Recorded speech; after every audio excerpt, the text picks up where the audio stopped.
Hey guys, today I'm gonna show you how to easily put together a nano tank for the beautiful red crystal shrimp. Now, the Caridina cantonensis, aka the red crystal shrimp, is one of my absolute favorite shrimps.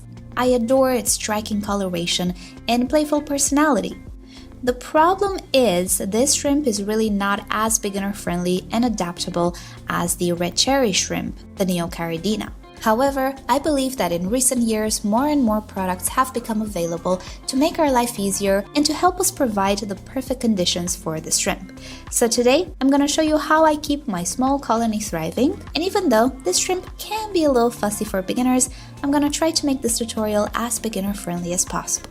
This video is not sponsored, and all of the products that I show you in this video are products that I actually use and like, but please feel free to find equivalents that are available in your area or that maybe you like more. Alrighty then, so let's start with the beginning, setting up the tank. Alright, so I'm using a custom-made tank made out of flow iron glass that can hold approximately 22.5 liters. I believe this size offers enough room to have a small colony of red crystal shrimp and also lets you easily create an aquascape. Feel free to use bigger tanks than this. The aim of this tutorial is to make it approachable even to beginners. And a smaller tank will require less resources, and it can be in the long run even more affordable. The most suitable type of substrate for these shrimps is a soil type. Soils give you an extra helping hand with conditioning the water and making it more suitable for red crystal shrimp by lowering pH and reducing slightly the hardness. Sand and gravel can work fine, I just think they need extra work. Next up, plants. A good planted tank will be much more stable and safe for shrimp than a non-planted tank or a tank with plastic plants. They act as a biological filter by absorbing nutrients which could otherwise harm the shrimp, such as nitrogen. The choice of plants is yours, but I'll be sure to mention later in the video a few plants that I believe are easy to grow and they can do great in a low-tech aquarium as well. Adding as many plants as possible from the beginning will speed up the cycling of your tank, and they will help create a balance faster. So the more plants you can afford to add at the beginning, the better it will be in the long run. A smaller sized aquarium such as this one will require less plants, so it can be more budget friendly. Growing these shrimps in aquariums without plants is also possible, but I wouldn't suggest it to beginners. Plus, planted tanks look much better, don't you think? Now, filtration. A filter is a must in a shrimp tank, especially if you're a beginner. The filter I'm showing you is my current favorite for my shrimp tanks, and I have a video on it, check it down below. But again, the choice of filtration is yours. You can opt for an internal filter, a hang-on-the-back filter, or even a canister filter. The bigger the filter, the better because you can fit biological filtration inside, which will serve as a good place for bacteria to attach to. The more biological filtration, the better. If you choose to go for a filter that has an intake, make sure you cover the intake with a sponge. Even if mature shrimps don't fit through the grills, the baby shrimps definitely will. They are so tiny, less than a millimeter, and you don't want them ending up in the impeller. You can find different types of sponges at the pet shop. Go for a medium porosity one, not a very fine one because it will clog fast, but certainly not a very loose sponge. That sounded weird. Okay, high porosity, nothing that you can see through. Next up, light. Your shrimps will not need light, but your plants will. They need to photosynthesize, so it's a must to provide a light source. Natural light is a no-no because in most cases it will induce algae. But don't worry, on the market you will find a whole bunch of lamps suitable for aquariums. The one that I'm using is not the most affordable one, but it is my absolute favorite. It's versatile and you can also control when it comes on and off. I have a complete review video. If you're interested, check it down below. But it's not necessary to spend a lot of money on light. Just go to your pet shop or local aquarium store and see what options you have. If you're not going to install a CO2 system as well, you can go for a lower intensity light. Aim for less than half a watt per liter. A little tip, there are lights on the market which are RGB or at least can improve coloration of animals. If your light can improve the red coloration, your shrimps will just pop. I'm a sucker for a good light, that's why I can spend €7 on a filter, but €100 on light. What to do? It's what makes a tank look good to me, but it's definitely not necessary. And speaking about CO2, carbon dioxide, I actually use a small system, but it's not necessary. And as I was saying towards the beginning, I'll make sure to give you a list of plants that can do very well in lower light conditions and no CO2 addition. So again, the choice is yours for adding CO2. If you're a beginner, maybe you can postpone it, and I will be sure to make a more comprehensive video about CO2 and the systems available on the market. Carbon dioxide will always help any plant, but some plants are just very vigorous even without it. CO2 doesn't really impact the well-being of your shrimps, especially if we're going to condition the water, which we will. Time to add the water. Now we'll take the water topic separately later on, but for now, these are the water parameters you need to aim for. These shrimps like a slightly acidic pH from 5.5 to 7. They also like soft water and a temperature between 20 and 25 degrees Celsius or 68 to 77 degrees Fahrenheit. I can tell you from experience they really don't like very warm water or water with high pH. When I first tried to grow these shrimps, I didn't know any better, and I ended up losing all of my colony. But don't worry, even if they are sensitive to water parameters, I'm going to tell you an easy way to make sure your water is perfect for them. And here is the tank right after filling. It's a little cloudy, and that's perfectly fine. This is how it looks at the beginning. With time, the water will clear and it will become safe for shrimps. So it is important not to introduce them straight away. In order to speed up the accumulation of bacteria, I like to use a product such as Chem Stability, which adds nitrifying bacteria to the tank. Following instructions, I can actually add the shrimp in about 2 weeks from startup.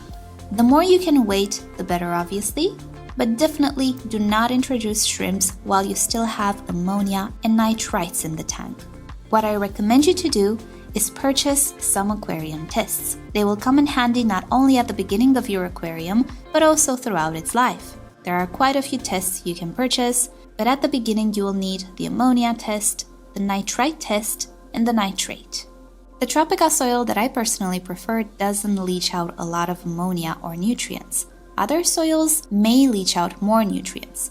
That is perfectly fine, but it just means you need to wait a little longer before introducing animals. So the best thing to do is to test. First, we're gonna test for ammonia. Ammonia is toxic to shrimp and all other life in the tank, so we need to have 0 ammonia in our tank.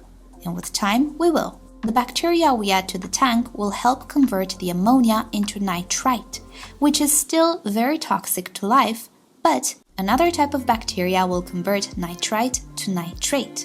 Nitrate isn't nearly as toxic to life, and it's actually plant food.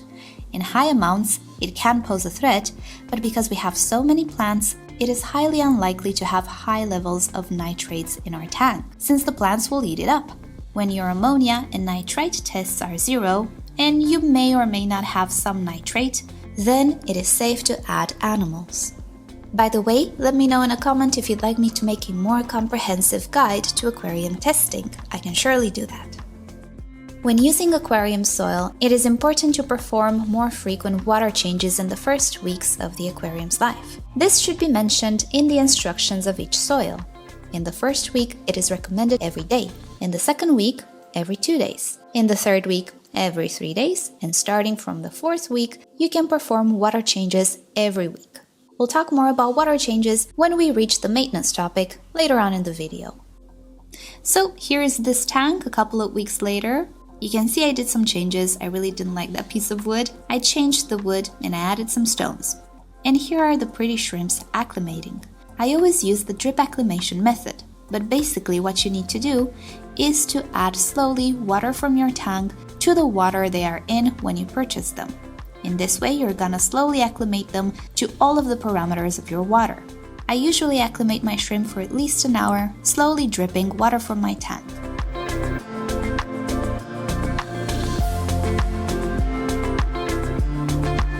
And here they are, looking very, very pretty. At the beginning, they might be a little shy, but the more you can afford to get, the better. If you can, I would go for 10. The more shrimps you have, the more courageous and comfortable they will feel. I would definitely not buy less than 5. We're also trying to increase our colony, so the more shrimps we have, the better chances we purchase both females and males. As a little tip, when you're purchasing them, don't buy only the biggest shrimps. Usually, females are bigger and chunkier than males, so try to get a mixture of more thin and tiny shrimps and also bigger and rounder, if you will, shrimps. And this way you have better chances of actually choosing both females and males. Alright, let's talk about the water you should use with these shrimps, which in my opinion, it is the single most crucial aspect of their care. As mentioned, these shrimps really like things more on the acidic side, and they also prefer a softer water. Tap water typically is not acidic. So if the TDS of your tap water is around 150 to even 200, and you have a pH close to 7, even 7.5, I think you're good, because the soil we're using will further condition the water and bring that pH down. The softer the water is, the better the aqua soil will work, because most likely you will not have a very high KH, so the pH will be easy to drag down by the soil. Just keep in mind you need to dechlorinate the water. Maybe think about using a water conditioner. I personally use Prime from Seachem in the tanks that I use tap water, but there are many brands offering good conditioners on the market. If your tap water is nowhere near the parameters these shrimps like, then I'm afraid we need to use filtered water. For example, my tap water is around 350 parts per million TDS. That is quite hard. Also, the pH is 8. The aqua soil does work, but it doesn't really offer the perfect conditions for these shrimps.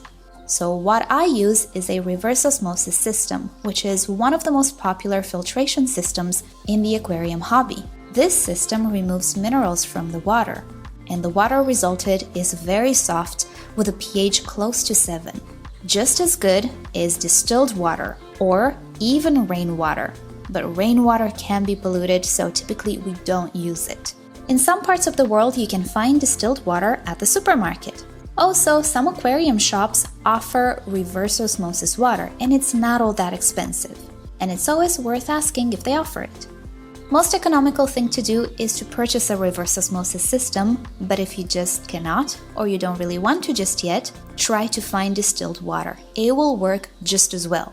Using this pure water as it is actually not a good idea because it has no minerals. And shrimps need some minerals in order to properly molt and form their exoskeletons.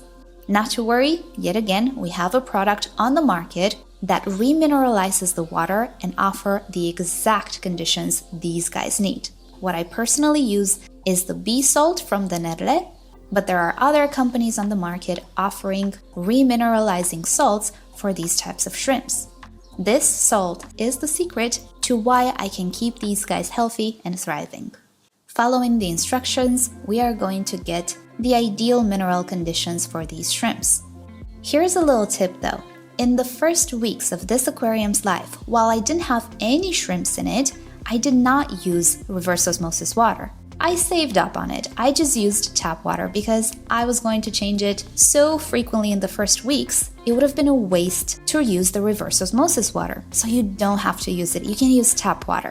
But before you introduce the shrimps, make sure that you do use the proper water. You can even perform an 100% water change and then let your tank run for another few days or maybe up to a week before introducing the shrimps. This is what I did with this tank and it worked out beautifully. You might have noticed in my aquarium that I also have a heater. Due to the fact that these shrimps don't really like warm water, many people can actually get away without a heater. But you should be aware that in a small tank, temperature fluctuations are more rapid and more abrupt than in a bigger tank. Also, it's winter right now, and even though it's not very cold, I did notice that my shrimp were more lethargic if I kept them at 20 degrees Celsius. Sometimes the temperature even went lower than that. So I'm currently using a small heater, and I keep the temperature at 22 or 23 degrees Celsius. The one that I'm using is a 25 watts Aquael one, but in my opinion, it's the same thing as the Denerle one, and also probably some other brands have this style as well. Best thing to do is to purchase an aquarium thermometer and see how the temperature fluctuates before you add the shrimps. If you're within the parameters they like, you should be fine. If not, consider a heater. And also, if your water is warmer than 25 degrees Celsius, you can add a fan to the tank. You can find some systems at the pet shop if you don't want to DIY one yourself. Alrighty, let's go on to maintenance. And by maintenance, I mainly mean water changes. If you can do water changes once a week, that's perfect. I personally can stretch it to every 2 weeks because I have a lot of biological filtration in the tank, both in the filter and in the form of plants. These shrimps don't create a lot of waste. And the better filtration you have and the more plants you have, the more you can stretch water changes. I personally would never advise anyone to never do water changes and just top up the water. I believe nutrients in the form of calcium and magnesium will always get depleted because they are either picked up by plants or used by the animals, particularly the snails and shrimps themselves. Minerals are crucial in formation of exoskeletons and snail shells. How much water to change? Well, it varies. In between 20% and 50% should be fine. I change around 5 liters, which is around a quarter of the volume of my tank, because it's easier to dose the shrimp salt. When changing the water, it is a good idea to try and vacuum slightly the substrate, but you have to be very careful not to vacuum shrimplets. If you think you can remove some of the waste, I personally do enjoy the Nano Aquarium vacuum from the Netle or a normal pump, to which I attach a turkey baster with some zip ties. With the turkey baster, I can stir the waste from the bottom and then pick it up with the pump. Again, I need to be very careful not to remove shrimps or shrimplets. So it's a good idea to dump the water in a bucket. I prefer to use light color buckets because it's easier to see if by mistake I vacuumed any shrimps or shrimplets. I add the water to the tank as slowly as possible, but in my experience, these shrimps are not all that sensitive to slight temperature variations. So even if the new water has around a 1 degree difference, it's okay. I've never had any bad experiences with it. Water evaporation can be a problem, and if you're dependent on a source of water which you cannot produce yourself, then you might want to reduce evaporation. One method is by using a lid, hence preventing water loss. At the same time though, it doesn't let the aquarium cool down.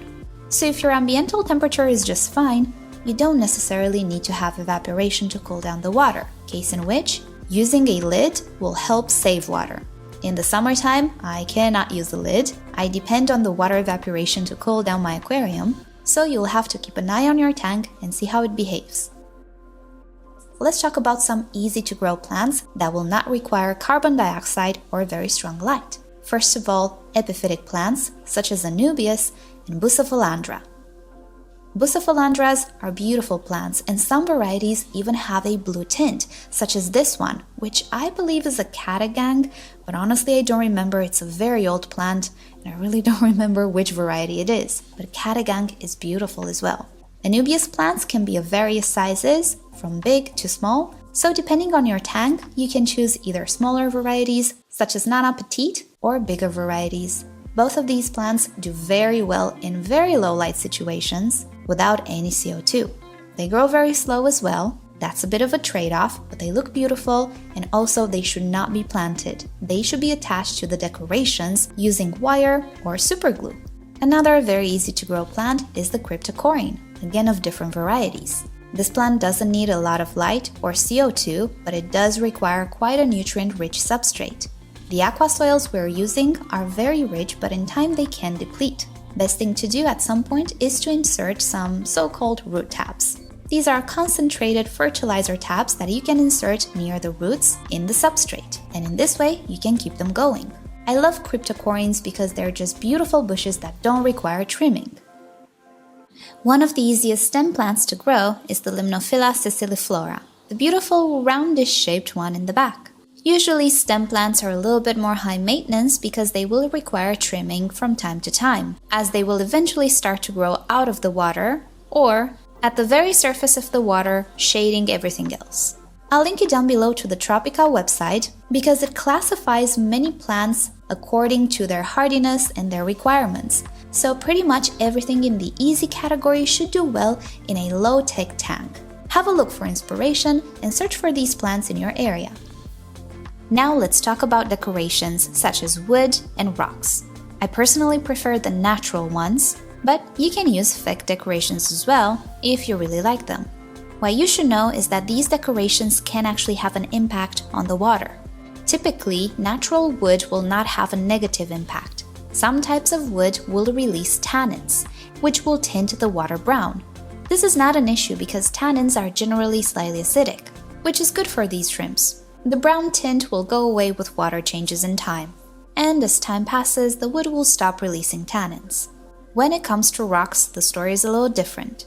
Some rocks will leach into the water minerals and will alter to some extent the parameters of your water in a negative way for these shrimps. Some safe-to-use rocks are dragonstone, the one that I'm using in this tank, which will not release too many minerals in the water.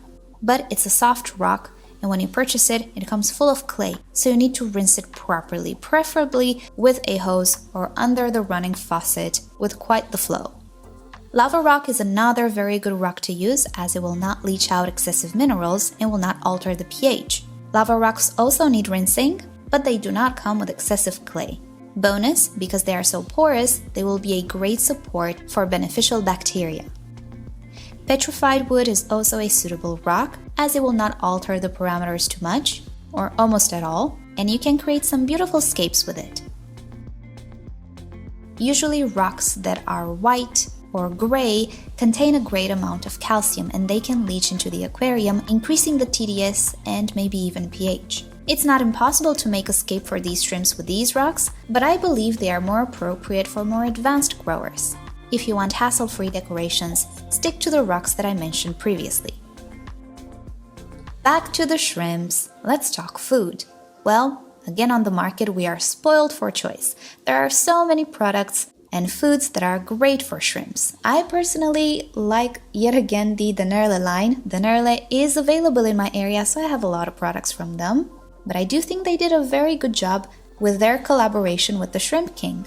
I have all of their line and my shrimps really like it. Additionally, I like to use elder cones and catappa leaves. These are botanicals that not only condition the water through releasing tannins and acidifying the water, but they can also build biofilm, which shrimps love to eat. They will also snack on some of the algae that might form in your tank. They can definitely eat fish food, but I prefer to offer them something created specially for them that contains minerals, vitamins, and all the nutrients they need. Regarding tank mates, I personally don't like to mix them with many things because I do want to have a lot of shrimplets, and sadly, most fish, even the tiny ones, will feed on shrimplets because they're just so tiny. The tank mates that I think are the safest are snails, and I have some horned nereids in this tank, and also otocinclus fish, which are not carnivorous, and I've never seen them actually attempting to eat shrimplets. If you really want to add some fish, I would look into the Chili rasparas, which are very small and they are suited for small tanks as well. And they also prefer the top part of the aquarium, so maybe the shrimplets will survive. The more plants you have, the more chances of survival. But if you don't mind not having fish in your tank, I would just keep it as it is, no fish.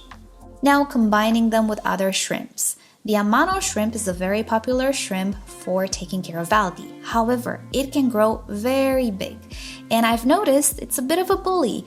I really don't like how it interacts with smaller shrimps, and also I don't trust it when it comes to shrimplets, so I'd rather not have Amano shrimps in this tank. Red cherry shrimps are very docile and I think they will get along great. The problem is red cherry shrimps prefer different parameters and they will likely suffer in such an acidic pH. They actually thrive in alkaline waters with higher TDS and a higher pH, so I wouldn't mix them either, but temperament-wise, they should be just fine. And I do believe this is about it. I hope this video gives you an idea of what keeping these shrimps implies, and maybe gives you some ideas of how to achieve a great environment for them. Keep in mind, this tutorial is not geared for production. I do not keep shrimps for profit, I just keep them for my own amusement, and a very tiny tank cannot hold a very big colony. You will need bigger tanks if you want to have as many shrimps as possible in order to sell them. But that is a very different story. And many of the things I talked about today can apply to breeding for profit, but I think you should further investigate it because the setups are just a little bit different. However, if you just want to have a tiny tank on your desk or in your home, I really hope this video helps you out. And if you do take the plunge, let me know in the comment section how it went. So with that said, thank you all for watching and good luck with your shrimps. Give a like to this video if it was helpful and subscribe for more videos. And with that said, I'll see you all next time. Bye!